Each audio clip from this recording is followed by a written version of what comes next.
ह्या ट्रिकनी बनवा कुरकुरीत आणि अजिबात तेलकट न होणारी कांदा भजी। त्यासाठी कांदा असा आपल्याला उभा उभा स्लाइस करून घ्यायचा आहे। जेवढा जमेल तेवढा बारीक आपल्याला कांदा असा स्लाइस करून घ्यायचा आहे। मी ते सर्व कांदे स्लाइस करून घेतलेत।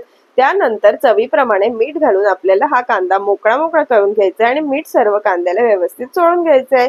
हे आपल्याला 10 मिनिटं बाजूला ठेवून घ्यायचं आहे। आता 10 मिनिटं झाली आहेत, कांद्याला छान पाणी सुटलंय। त्यामध्ये आपल्याला भजीचं बॅटर बनवून घ्यायचं आहे। त्यासाठी घरगुती मसाला, हळद, काश्मीरी लाल मसाला हातावर रगडून ओवा घालून घ्यायचा आहे। त्यानंतर बारीक चिरलेली कोथिंबीर घालायची आहे।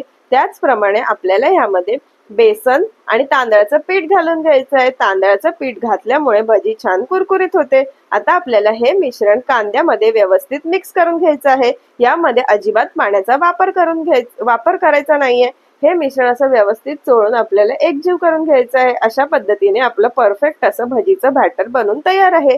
भजी तळण्यासाठी मी कढईत तेल गरम करून घेतलं आहे। त्यामध्ये आपल्याला एक एक करून अशी भजी सोडायची आहे आणि ही भजी आपल्याला मीडियम गॅसवर खमंग अशी खरपूस गोल्डन ब्राऊन रंग येईपर्यंत तळून घ्यायची आहे। अशा पद्धतीने बनवलेली भजी अगदी कुरकुरीत होते आणि खायला खूप छान लागते। तुम्ही या पद्धतीने कांदा भजी नक्की बनवून बघा।